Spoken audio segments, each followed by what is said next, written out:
So, hello everyone, good morning. If you think, why is she sweating so much?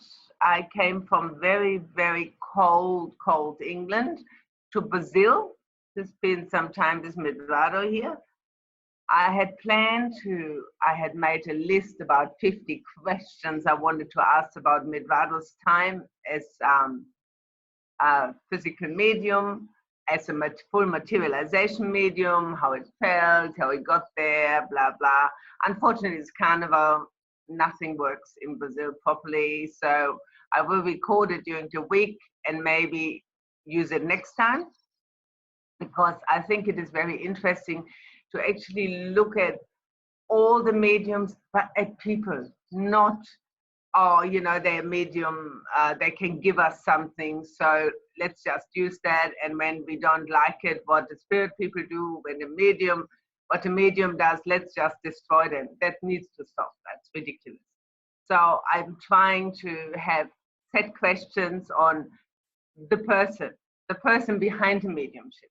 Yeah, so maybe it changes some people's ideas. It's always a lot harder to be a real ass against people when you actually can see them, than just when you can write it and be a little keyboard warrior there and carry on and just destroy people just by bullying them on social media. So maybe if we can look at mediums, how they feel about it all, how they came to be where they are, what they think what is happening with mediumship, or what happened, why there is this big turmoil. Yesterday, again, skullduggery, mediumship is skullduggery, one of the probably worst sites for it, where they take snippets of reports and then they change them a little bit, or they just post 3 lines out of a report to then go to town about all their belief structures, their beliefs that, you know, oh, well, the old mediums, oh my God, they were so amazing. You know what? We maybe just heard the good stories from these old mediums, from the healers. We just heard about this amazing stuff happen, but 1,000 times nothing happened, or it didn't work the way they wanted it. We don't hear about it. So maybe we need to consider that. So a good example, obviously, is my dear friend Gary Mannion, who was filmed years ago. It's still the same. Wherever we go or wherever he turns up, there's some smart ass who has to bring something up. Now, I sometimes think, you know, just imagine for 1 minute, he speaks the truth. And he went to sleep and he woke up and all the cities were happy and everyone was happy. There were testimonials on YouTube about that seance saying it was amazing. I had 4 hands on myself. You know, I saw a tall man, I saw this, I saw that and the other. And then 2 weeks later, you're just gonna get told, hey, we filmed that and it was you. And it wasn't. You know, it can happen to any of the mediums because the spirit world makes changes and it's making it now. The other day, only a few days ago, a medium had done a seance in England, and so the host wrote a report. It was unusual. Things were unusual. Some phenomena was very interesting. I do believe the spirit people just worked with the perception of the people and not actually with the phenomena itself. So skullduggery took it on, made a big hoo-ha about. Many people had something to say. This is not how spirit works. Oh, they don't do this. Well, maybe they just give us another controversy so you can have a good bitch about it. Really, it needs to change. If it is physical medium, it's physical mediumship. You don't want to go, don't go. Just leave it. Read your books about all the great stuff that happened years ago and be happy with that. And wait until you find a medium who actually can produce that. Then we talked about a medium who was in America. I was writing about, okay, that medium had 70 sitters. Yeah, when you listen to some reports, suddenly they're super duper great. Are they true? Some are totally the opposite. Are they true? We don't know. It's just an experience. But in that case, it was a lot of noise and 15 minutes of any phenomena, and the rest was just the medium going into trance for a long time. It took a long time, and it was a lot of noise. So should we complain about that medium? No, because the spirit world would have had so much struggle to blend 70 strangers. And what if there were half of them were new. So they had no idea. For me, it's the best when they have no idea because they're open. But you could have had some who went there and said, oh, well, I don't believe all this. That energy in itself would have created a blockage for the spirit world. But we don't see that. Oh, the spirit world can do whatever. They don't have to learn. They don't have to do anything. It's not the case. They also learn. They also have higher intelligence who tells them what goes, what doesn't go. I have been through experiences where I was really just so shocked and couldn't understand it. And the team was saying, this was for our learning. It wasn't for yours. We also learned. So anyway, now with Gary Mannion, we have gone through testing after his episode with the video. He demanded from the spirit team to work only in light because he wanted to make sure this does never ever happen to him again. That made him extremely sick for quite some time. Now they not working continuous in light, but most of the time in light. He then was approached by some scientists. They said, well, the other mediums have only had one little testing done and had enough. Some mediums have really been hurt by scientists with non-understanding if he would be tested, and he was all for it. So in a way, he has everything who heard about the Truth Campaign. He has everything met what was in that stupid Truth Campaign, except that the people who created the Truth Campaign didn't put their mediums for it. So it is clearly a way of saying, well, we control you, we will destroy you, let's leave the rest alone. Is that the right way to go? Are we moving forward? No, more controversy will come just for the reason because we're still not learning. We still, unfortunately or hopefully, it is a different medium. So we have gone, we have done a lot of testing in Malaysia. We have done a lot of testing in the UK at Parsonage. So people constantly say, why don't you put it out there? Because we weren't allowed to put it out there. So I would have loved to put straight up, things were filmed, let's put it out there. But the spirit team was saying that at the time, the aggression within the groups who have either not understood or who, force this destruction by buying sites. When the sites get taken down, they buy sites to put a video up to keep it going. So it is that we then did a lot of testing. So it started off with sensors, motion sensors. We tried to scale because the old mediums were saying it was written that they lose half their body weight when they grow a lot of ectoplasm or create a lot of ectoplasm. Well, that scale didn't work at all, so we're going to go back to that one day.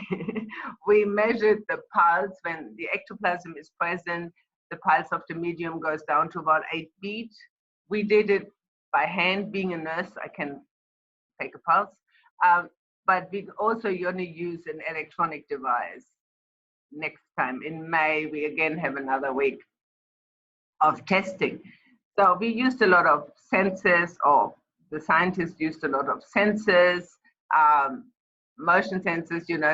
When the chair moves, the only time you see that the chair moves or the hands don't move, then the spirit team will say, now we're going to draw ectoplasm and the whole body will shake or the whole vibrate. And then you see, when they say that, you see it on the sensors that, or we make the cabinet very cold or very hot, or we create, I can't remember all the things they did, or, you know, the medium is tied up and they lift a whole, he has a tent, you know, like a shower tent, really, a tent, and they lift it off while you see the medium being tied up. They do it in seances now too. So they have perfected that. So it is not that you put a sensor on and they can work with the sensor straight away. So then they start with one sensor, then they did the second sensor, then, you know, they brought something more in it. So it has been a really long process. So we have had, you know, they pulled a whole light into the cabinet and you can see the medium sitting there and you see hand forms going all around the tent because the light is actually in the cabinet. It freaks me out. So we had then, when we were in parsonage, we had, unfortunately also, which I should have probably known better, had a seance in the middle of it, which took a lot out of the medium. So after that, we had to have 2 sessions break. As the main person working with Gary is David, and they always will say he knows the medium better than the medium knows himself. And he decided too much energy was taken. He was too unwell. We had to sit out 2 sessions. So we did. During that time, we just built energy and they did some healing. And then we had some discussions about mind interference on the Ouija board, on the table, in trance, and so on. I posted that on Malaysia Development Center Facebook page. So if anyone is interested on that. Then they tried, they had a camera on, and because the people who were sitting close could see, they could see a large amount of white, but it was very faint. Behind the medium, they could see it next to the medium. The next time I opened the cabinet, they could see it in front of the medium, but it was very faint. So they said, well, they weren't happy with that because we all couldn't see it properly. And so they had tried to use a lot of photoplasm because it took less energy, it's safer for the camera, but it doesn't get picked up on the camera, unfortunately. The same thing they had at Bunyan. Yeah, they used photoplasm due to the camera. They didn't want to use ectoplasm, but photoplasm just doesn't show up. It needs to be in a very certain way built that it is possible. So then they gave us another rest session. And they kept saying, you know, we have planned something for you to the end. We really appreciate, you know, all this opportunity to give us to work with science, to work with technology and follow our instruction when and what happens. So then we had, they allowed the camera to be on, and then they created masses of ectoplasm, and like white coated ectoplasm, yeah? And it was as white as the cabinet, and maybe at least as in big volumes. It was amazing. And so then they said, you can put the camera on now. So, you know, some things have been seen yet on camera, some have not. But each time they will show more on camera as they get used to it. And so then the next thing was that they showed, which we filmed then, ectoplasm coming out of the medium and just in big amounts laying on his lap. So they did that a couple of times. And then they were saying, yeah, it's our last day, and we all going, okay, all right, like, you know, see you next time. And they go, oh, no, we have something just for you, something to show what we worked on during the week. And so the sitters are sitting this way. My face is the cabinet, like the cabinet. And then out of this corner, it was a pitch black corner, came this tall man. We call him the tall man. He works in the spirit team, and he's about 6 foot something, 6'5". Was also seen at Bunyan, but all the reports about that were taken off very quickly. So he came out, and he was fully cloaked in ectoplasm. And it was, I have to put a recording on, like we all go, oh my God, oh my God, oh my God, and we're all getting so excited. And so he walks out of the dark next to the covenant, and he is like maybe this far away from me, and I'm just going, oh my Lord, oh my Lord. And then he bends down over the blue light so that we even could see him clearer. But the face was not fully formed. I had an idea of the eyes and the mouth a bit. I couldn't see the nose, so it wasn't fully formed.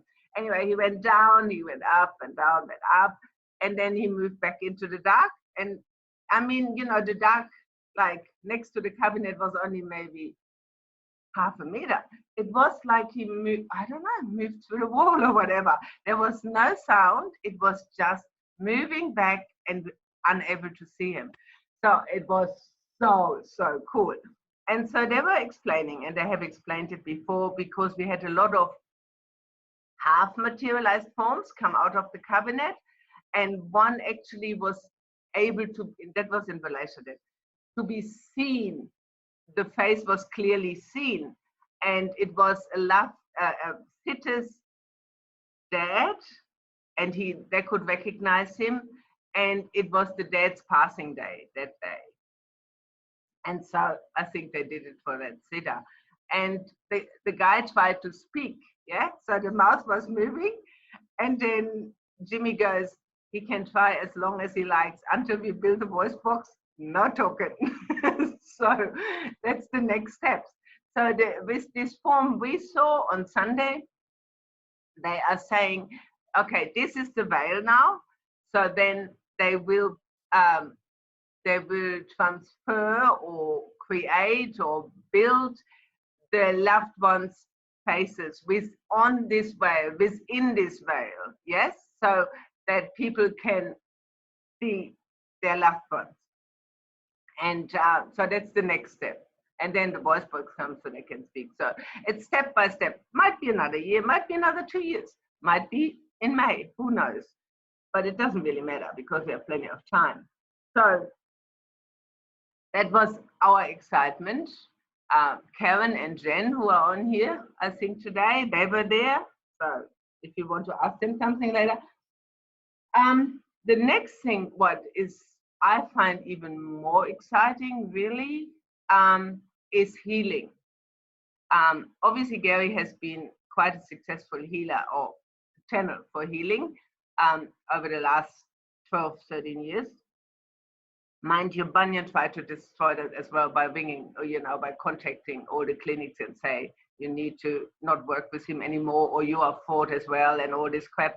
But slowly people overcoming this, and a lot of people are going, well, really, you know, what is going on here? So now Abraham, who is the healing guide, has decided maybe 6 months ago that he would like to do healing seances. So the purpose of the healing seances is more a mass healing. And so we had the first healing seance in Australia, we had 2.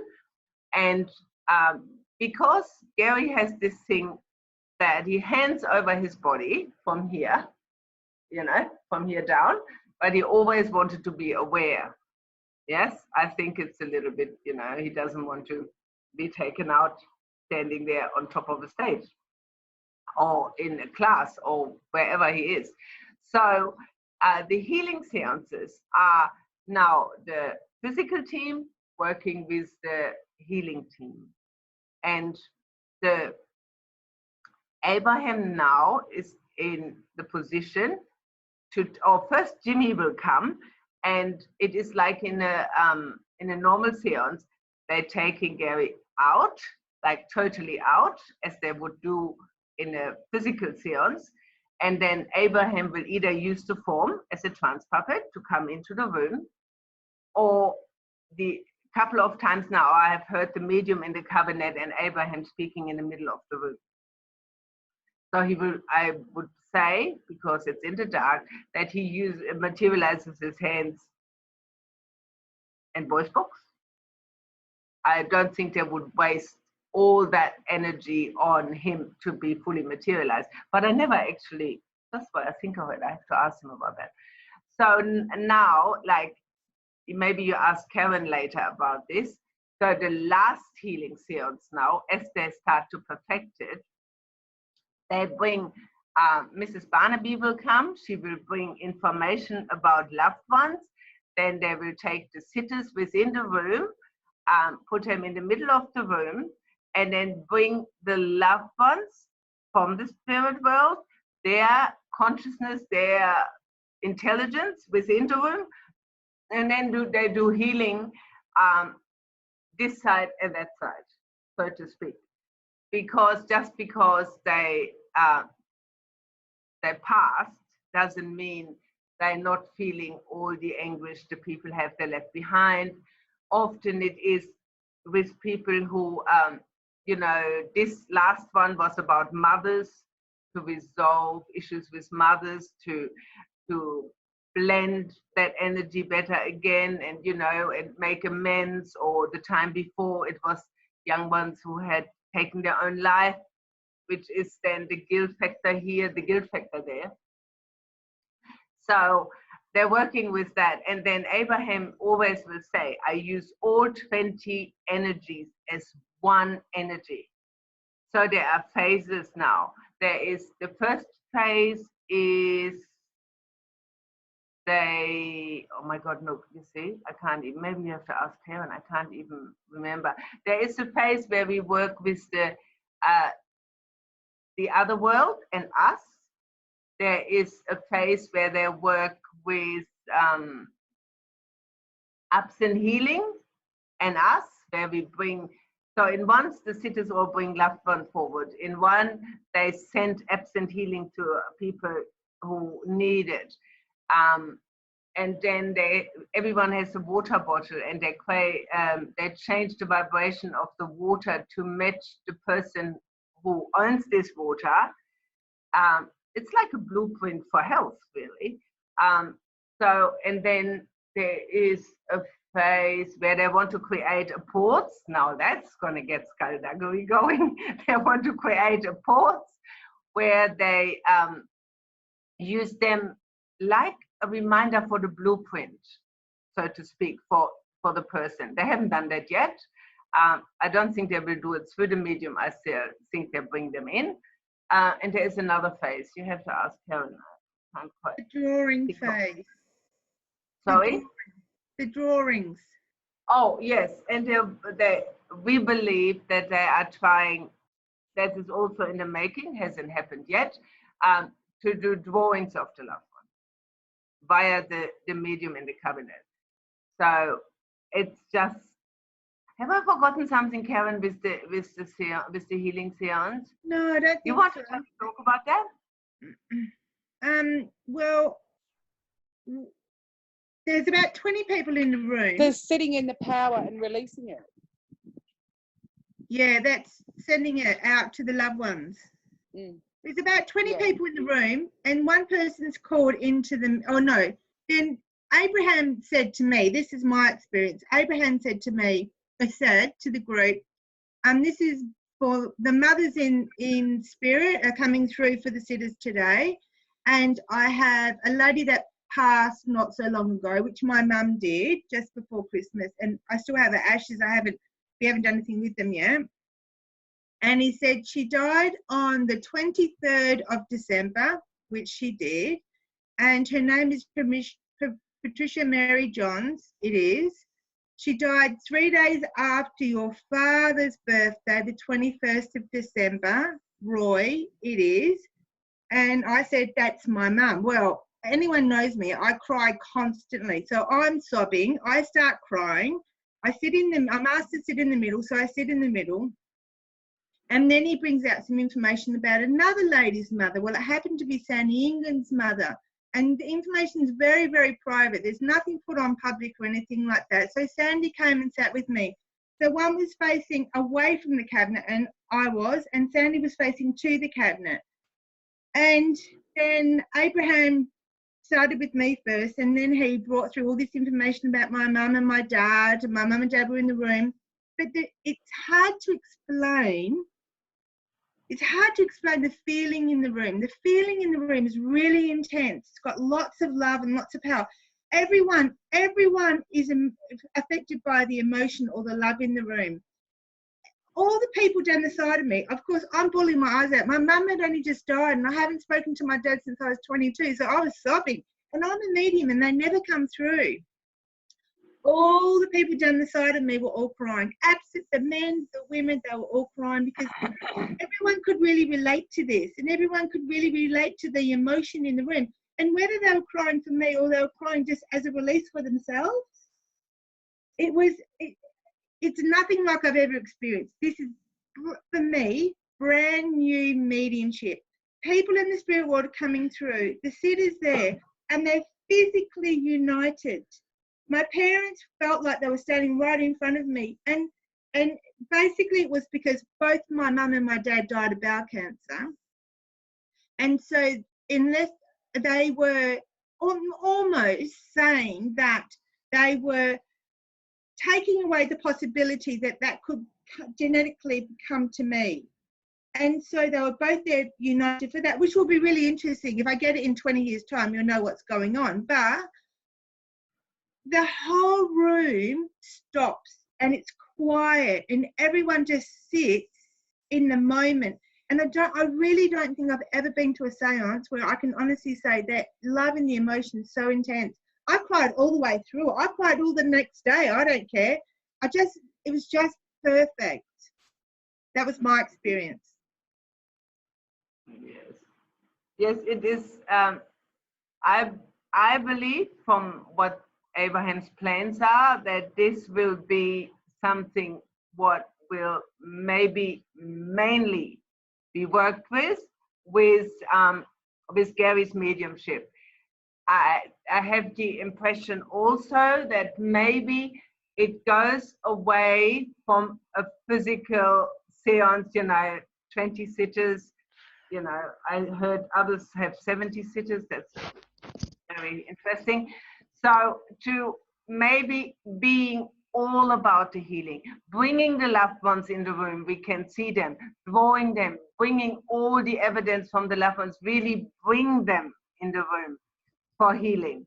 And that in the future, maybe this is the main aim of the game for all mediums, maybe just for Gary's mediumship, but it is this whole energy of 20 people. It was so strong. And then, we asked to bring the loved ones in and people could feel them. People could feel that people were standing behind them, really touching them. And, as Karen said, I think for many, it was also a release and understanding at that moment. You know what? They're close. They're really, really, really close. It's not all, they're up there in heaven on a cloud. No, they are really close. Our realities are so close. And their aim is to thin this veil more and more and more. So like other areas in afterlife research do with ITC, EVP, so it's just a good. I even found it was nearly more exciting than a normal seance because phenomena is all nice, but I know there is a real purpose behind it and it's not for entertainment. So I really think that will be the future, is for Gary at least. I don't know if for others. Yes, and so that was that, and we just can't wait until we do it again in May. So, anyone? So when do you next have time with the scientists and Gary? In May and in September. And will that be in Malaysia?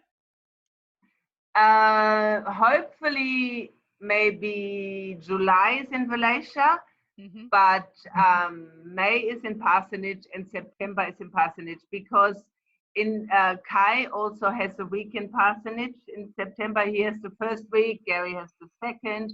Then Medrado is also coming to England, so we're taking him also to Holland. So it's all happened around there. Mhm. So it will be very tiring weeks. Sure. Once again. Sure. And yeah, so Yeah. It sounds like you're having some brilliant developments. Who's funding the scientists with their work? the scientists do it in their own time. Right. And And I think that's they, important for people to know where they're being funded from. oh, okay, no, they do it. So regardless what people have to say about me around the world, especially all the people I never met, actually Malaysia has never, ever made any money out of physical mediumship, trance mediumship. Anyone we have had at the beginning, when I still had a business, I would even bring them out. Yep. Now I'm retired, so it's not working that well anymore. So now they buy their own flight. They come, they do the tours. We go into Karen's house. We going to Rob's house. So we just supply the space. We do the advertising. Well, we don't necessarily always pay the food. We don't do the cooking either, because we have shown that we can't cook and the mediums don't like our food. So they Yeah, can no, that's just fine. That's fine. That's fine. It's just that I'm just covering the conflict of interest situation that people will fly up with. You know, that's one thing that they will mention is, you know, where conflict of interest is. So it's important to know. It's not a big drama. Yeah. Certainly Never not. ever it's been about money. Yeah. Ever. No, no. And the scientists are very happy to come, where they have been in Australia for a couple of weeks. So, you know, they joined with a little bit of holiday. So it has never been about any at all. And I think it needs to stay that way. Otherwise, we're just open to being attacked. Yes. Yes. Because you become someone's master. They become your master and you become their servant. So David said in 2014, and he actually paid, I don't know, $600 because that's how they do it. And so we sent it to Medrado. So thanks, David. Okay, sounds great, Inge. And what's happening with Medrado? Well, Medrado is coming back to Europe in September. So he goes to the AFC on the 12th. Then I'm going to pick him up while I'm already in Somerset. So we take him to Somerset. He does a demonstration in Somerset. Then he does 2 demonstrations in Zwanenhof with Nicole de Haas, 16th and 17th of September. Then he goes to Jussi Gottschalk for 2 days that weekend. And we're hoping to go to Ken, if we can get that organized, to Vienna. And then I have a venue in Germany we think we will do. And I probably, after that, I'm really tired and I go home. I'm sure you will be. I have no time getting old. I just haven't got time for it.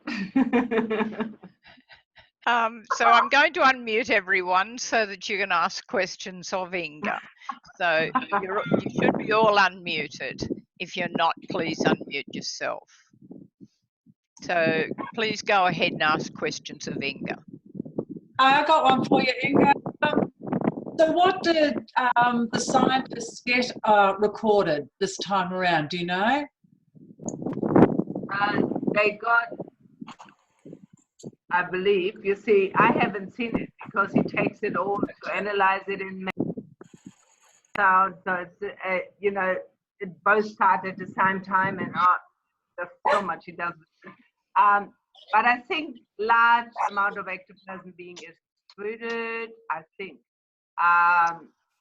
The cabinet lifted off the medium as the medium is tied in the chair. So then reports on the senses that there's no movement on the senses when all this happens. Or maybe there was movement because I haven't seen the final results. So we really have to wait. But the good thing is that Jimmy now said the scientists allowed him to release, when we started in January 18 in Malaysia in that week. All the footage he has from that and the sensor data, he is now writing up in a scientific journal. So he's writing the report right now, and then he will put that out. You know, as Jimmy will say to us, don't think that the people who have now made it their business to work against you, to discredit you wherever they can, that they suddenly will go, oh, wow, you know, well, at least he put himself out there. That's not going to happen, because they have made it their business to be the skeptics, the whatever you would call them, I don't know. So that is not going to change. But we are now allowed to bring the first bit out, and I'm hoping in May they maybe say, and now bring out last September, and you know, a couple behind. I'm hoping so that at least, you know, it's out there, whatever they do with it, really. Yeah. I don't really care, to be honest. I'm past that now. Jen, do you have any questions? I've had to mute you because you're in a windy area and it's coming through. So I'll unmute you so you can speak. Okay, go for it, Jen. And so she freezes on me. Boy, I love modern technology. I'm muting you again. Does anyone else have any questions for Inge? I've got another one. Do you know if he managed to get other equipment, use other equipment this time around, Inge? Mainly camera, sensors and camera. What I learned from this time was that we have to put aside just for that. You know, there were so many people who were saying, oh, you're in parsonage now, you know, can't we have a sitting? And obviously, like Gary is, yeah, if you want to, you know. So it took away from the medium's energy, having the seance in the middle of it. We did a healing seance when we started, and we did a healing seance at the end, which after that healing seance, he felt a lot better, because during the week, you know, he had a lot of symptoms like getting sick, and the joints swell up and his fingers were all swollen up. But in his case, it is the way how they bring all the effects of the seance and the ectoplasm production all this out of the body. He will have swollen joints, and he gets flu symptoms for a couple of days, and then it's gone. So, you know, when we went back to London, he felt a lot better after that healing seance. So I assume that, you know, a lot of healing was done for him then there too. So in May, we just fly into parsonage, do 4 days. The scientists come, do 4 days. We might do a seance at the end or a healing seance, and then we fly back. I wanted to say that the healing seances sound fantastic, and by the sound of it, if they take off, the amount of people there, very, very slowly, people there will be convinced, more so maybe, if they receive healing and their loved ones receive healing alive and in spirit, then that they're going to be spreading the word, which will eventually start to counteract what all the skeptics and those sort of people are saying when they've not even been there. And that sounds very, very exciting, because as we heal people, or as the world is healed, there's going to be less of the nastiness around, because it won't have place in people's minds. They won't be thinking about it because they'll be more spiritualized. So I think that's wonderful, you know, and more power to your elbows, as they say, you know, to get it done. Thank you. Thank you for the talk. Welcome. Hi, I'm always interested in direct voice. Did that occur in any of the seances at Parsonage at all? I can't even think. You see, I can't even remember what happened. Ask Karen. Karen was there. Jen was there. No, there wasn't any direct voice. Okay. No, I really can't. So all the power went to healing. Yeah, beautiful. Yes, it sure did. Well, yes, well, in a way, when we heard the medium in the cabinet and Abraham was speaking to you, he was speaking via a voice box. Uh-huh, uh-huh. Yeah, so Abraham In his own was, voice. yeah, Abraham was just behind me with his hands on me, Mm-hmm. and the medium was in the cabinet. Mhm. Wonderful. Because how I know is because I could hear him like this in the cabinet because I was sitting so close. And I know that in general, he uses the medium as a trance puppet, so to speak. He says it saves so much energy. And I was listening to him speaking to Karen, and also then I could hear that noise in the cabinet. I go, oh, I have to ask about this. This is interesting. But then, you know, we all got carried away with the crying a little bit. So that was the end of Which is fair enough. Which is fair enough. You finished it, Deb? Nothing else? Probably not ready, but I'm not going to. Oh, I know. Not ready, but I I know. won't have the time. So yeah. It's just endless questions, isn't it? Going around and around in one's head. Louisa has said in the notes, thank you from herself to you, Inge. I love the healing aspect of physical mediumship. It sounds so promising. First of all, I'd like to say thanks very much for clarification on, you know, what happened in Banyan versus what is happening now. I thought that explanation was really good. And well, that should shut up a lot of the skeptics and the critics. I thought the explanation resonated as a real truth. And the point Karen made about the relatives, I thought that was incredible as well. And that really differentiates some of the seances that are taking place professionally versus private home circles. I think that's the big difference. With the professionals, it feels like a stagecraft, even if it is spirit, because I'm sure some of the things I've seen can only be spirit, because it just seemed impossible for a human to do it. And yet, it was the same. If I did a transcript of the seance, I'd be reading somebody else's witness statement as well. They were identical. And that I didn't particularly like with the professionals. But you don't get what Karen described about the relatives in those professional seances. You know, it's only in these private events that you get that.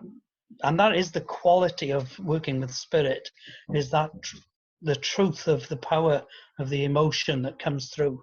So I thought that was fabulous description, Karen. And as I say, Inge, I think your testimony there was fabulous. Yeah, hi everyone.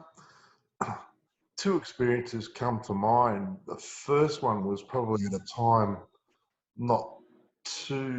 probably a couple of years after my wife passed away, and I wasn't in a very good place at all. And sitting in a seance at Malaysia, it had only just begun, and it was pretty much going to be called a blank seance. And Mrs. Barnaby came through and asked if there was an Eddie sitting amongst the sitters. I put my, see, yes, there is. And then she said that she had a young woman there and claimed to be my wife. And she continued to give me evidence of the actual dates that she passed away, 2 days after or before her 45th birthday. And then that was confirmed, and then she continued to go on to give me evidence about my children and how I'd promised to sign over a holiday apartment we owned up the Central Coast here to my kids. And my children and myself were the only three people alive that knew of this to be true, of it actually occurring. And it was just such an emotional thing. I could actually feel the bubbliness of my wife and how she would have been in real life. And it just gave me so much healing in that time. And probably half of the grief I was in at the time was actually lifted to know that my wife was still around us at the time. The healing was just amazing through that. And the other phenomena that really blew my mind away was when another time in Malaysia 4 or 5 years ago now, when Gary's etheric form came out of the cabinet, and you could actually see through it to the other side, to the sitters on the other side of the circle, and it was actually displaying the silver cord going back to the cabinet, and it was like a giant kangaroo tail that was much larger than I thought it would be. It was like, well, that big, going straight back to the cabinet. And at the end of it, when everyone had realised what was happening, the Gary's etheric form just glided back into the cabinet, and it was amazing. There's no way you could fake that. You know, it's mind blowing. Yeah. I just wanted to add, in the healing seances Gary did at Parsonage side, in the first healing seance, I was sitting next to, I think you. Yeah. Anyway, when he was bringing through the loved ones for the healing. Now, when I was sitting there, I had a dog that recently passed in October. He was 16. And I could feel fur on my face. And as soon as I felt that fur, Abraham turned around and said, it's not just our two-legged loved ones we bring through, it's also our four-legged loved ones. And I think it was the second healing seance where I was in the middle. He actually said to me that, what did he say? He said, you have a strong energy link to an animal that recently passed. And he said, you need to sit in the second phase of the seance and release the energy. And then he said about tears and emotion are all a part of releasing that energy in the second phase of the healing seance. And that's just so totally amazing. Yeah. But you know, like there's 48 minutes on a playlist. And when my mum and dad came through, 3 of the songs, but all 3 songs, but all 3 songs that I chose for my mum's funeral. 12th of Never, Hallelujah, and whatever. Amazing Grace with the Scottish bagpipes. Out of 48 minutes in a playlist, they were the only ones that were played when my mum and dad came through. You know, we saw, if you could read the post, we saw him come from the cabinet in a seance in the middle of the room in front of all the sitters, and his chair was lifted to face each direction and showed different forms of ectoplasm at different stages for everyone to see in the room. No cabinet, just in a chair, strapped in and coming out of everywhere. It's just sensational. And moved a 70-kilo cabinet from one room into another to put him in. They actually pushed my chair into the middle of the room to do it. It was just like, wow, that's just so cool. But like what Eddie was saying about his wife, when I first started to sit with Gary, my mother came through and they gave me, like Mrs. Barnaby gave me the date my mum died, the names of my brothers and sisters. I have 7 of them, so you couldn't really win that. Told me the name my mother was known by from her family, so nobody could research that anyway. And then brought through a friend of mine who I was really close to, who had died 6 weeks earlier, and gave me his name, the date he died, told me he drowned. Bang, bang, bang. You just can't. You just can't. That's just such amazing validation. Thank you. I guess that I can say that I've sat with Gary a couple of times now, and I have seen big changes between those seances I've sat with, and from listening to you tonight, Inge, there's been even more changes.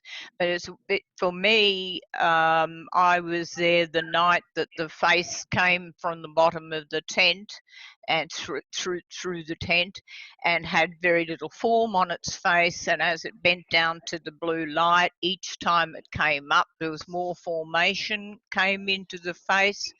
And of course we were invited to come up to sit as close as possible, and this is one of those times where being little is an advantage, because I was right up the front, and the face bent down again and more, detail came into the face, and I think there was 3 bendings, and I just had an overwhelming urge to say thank you to this blue face, and got an open mouth as if to say thank you. You know, so for me that was quite amazing. So what you're saying now is even more than that. So I'm looking quite forward to sitting again with Gary and seeing how he is. Okay. Deb Selway, you've said to everyone, sure is Louisa. Louisa said it's wonderful to hear about all the evidential stuff that in itself is so healing. And you're so correct, Louisa. I mean, it just takes away the grief so much. You know, it'll never take away the pain, but it takes away that heaviness of the grief. So Inge, do you have anything more to say before we close up for tonight and today, wherever you happen to be? Yes, in the absolute heat and mugginess of Brazil. My God. So we have another 5 days of partying. I'm tired already. The children love it. They're out all night, every night. Yeah. So it's good.